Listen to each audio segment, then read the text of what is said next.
இவர்கள் எல்லாம் நம்மை உங்களுக்கு மழை பொழியாது என்று தலையில் வைத்து தூங்கி கொண்டிருந்த பொழுது ஒருவன் மட்டும்தான் ஏறுகலப்பியை தோளில் சுமந்து கொண்டு நீ என்ன செய்தாலும் என்றால் சரி, நாளை மழை பொழிந்தாலும் சரி, நாளை மறுநாள் பொழிந்தாலும் சரி என்று 2016, 2019, 2021, 2024 என்று நாம் களம் காண்பதற்கு நாம் உறுதியாக ஒரு நாள் வெல்வோம்.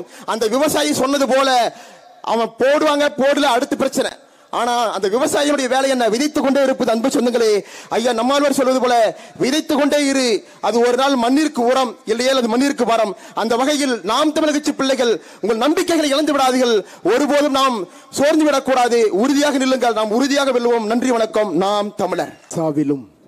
சாவிலும் தமிழ் படித்து சாக வேண்டும், சாம்பலிலும் தமிழ் மனமே கவல வேண்டும், பாடையிலும் படுத்துயிலும் போதினிலும் பைந்தமிழிலே அலுமோசை கேட்க வேண்டும், என் சாம்பல் நீரிலே ஓடும் போதும் சலசலவென்றே கேட்க வேண்டும் என்று கூறி தாய்மொழியாம் தமிழ் மொழியினை வணங்கி எங்கோ ஒரு திசையில் இருந்து எம்மையெல்லாம் வழிநடத்தி கொண்டிருக்கக்கூடிய எமது உணர்வாகவும் உயிராகவும் எமது அறிவாகவும் ஆற்றலாகவும் இருக்கக்கூடிய எமது உயிருக்கு ஒப்பான தலைவன் மேதகவி பிரபாகரன் அவர்களை வணங்கி தொடங்குகின்றேன். நிலமும் வளமும் சார்ந்த தொழிற்சாலை என்கின்ற இந்த பொதுக்கூட்டம் நமக்கு உணர்த்துவது, மன்னாதி மன்னன், மாசற்ற அண்ணன், பெருமாவீரன், தேசிய தலைவர் பிரபாகரன் அவருடைய அவையில் இருந்த புரட்சி எழுத்தாளர் ஐயா புதுவை ரத்தினத்துறை அவர்கள் சொல்கிறார், நிலமிழந்து போனால் பழமிழந்து போவோம், பழமிழந்து போனால் இனமிழந்து போவோம், ஆகையால் எழுச்சிகொள் மானிடனே என்று ஐயா புதுவை ரத்தினத்துறை அவர்கள் சொல்கிறார். நாம் இந்த மண்ணில் நாம் பேசுகின்ற மொழி தமிழ் என்று இருக்கும் பொழுது அதற்கு திராவிடம் என்பார்கள், தமிழர்களை திராவிடர்கள் என்பார்கள், தமிழர் நாட்டை திராவிடர் நாடு என்பார்கள். அதே போல நம்மை ஹிந்து என்பார்கள், ஹிந்தியர்கள் என்பார்கள், இது இந்துக்களின் நாடு என்பார்கள். அன்பார்ந்த உறவுகளே, புதுவை ரத்தினதுரை ஐயா சொன்னது போல இந்த நாடு தமிழர் நாடாக இருக்க வேண்டும் என்றால் இங்கு இருக்கக்கூடிய நிலவும் வளமும் நமதாக இருக்க வேண்டும். இல்லை என்றால் ஒருபுறம் ராமனின் வாரிசு ஹிந்து என்பான், ஒருபுறம் ராமசாமியின் வாரிசு திராவிடம் என்பார்கள். ராமன் வாரிசுக்கும் ராமசாமியின் வாரிசுக்கும் நாம் யார் என்று எடுத்து சொல்ல வேண்டிய தேவை இருக்கிறது. நாம் தமிழர்கள், நாங்கள் தமிழர்கள், நாங்கள் பேசுகின்ற மொழி தமிழ், எங்கள் நாடு தமிழ்நாடு என்று சொல்ல வேண்டிய தேவை இருக்கிறது.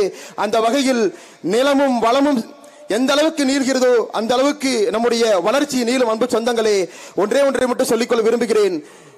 ஒரு ஊரில் மழை பொழியவே இல்லை. ஏன் மழை பொழியல அப்படின்ட்டு மக்கள் எல்லாம் ஒரு மரத்துக்கடியில உட்கார்ந்து இருந்திருக்காங்க. அப்ப இந்த திருமால் சங்கு எடுத்து தலைக்கு வச்சு படுத்துக்கிட்டாராமா. படுத்துக்கிட்ட உடனே ஏப்பா உட்காந்துட்டு இருக்கிறீங்கன்னு, இல்லைங்க இவர் சங்கு எடுத்து ஊதுனாதான் மழை பொழியும், அதனால இவர் எப்ப சங்கு ஊதுவாரு நாங்களாம் எப்ப வேலைக்கு போலாம் அப்படின்னு காத்து இருக்கிறோன்னு சொன்னாங்களாம். அப்ப ஒரு விவசாயி மட்டும் அந்த வழியாக நடந்து போகும்போது ஒரு ஏற்கலப்பை தூக்கி தோல் மேல வச்சுக்கிட்டு நடந்து போயிருக்காரு. மக்கள்லாம் பார்த்து, யார் அவன் பைத்தியக்கார பையன், இங்கதான் சங்க எடுத்து ஊதலையே, அப்பதானே மழை பொழியும், மழை பொழிந்தா தானே விவசாயம் பெருகும், இவரு மட்டும் ஏன் ஏற்கலப்பை தூக்கி தோல் மேல வச்சு நடந்து போறாருன்னு கேட்டிருக்காங்க. அதுக்கு அந்த விவசாயி சொல்லியிருக்காரு, எப்பா அந்த மழை எப்பயோ பொழியும், நாளை கூட பொழியலாம், இன்னும் பல ஆண்டுகள் கூட ஆகலாம், ஆனா நான் உழுவதை மறந்து விடக்கூடாது அல்லவா அப்படின்னு அந்த விவசாயி சொல்லிட்டு போயிருக்காரு.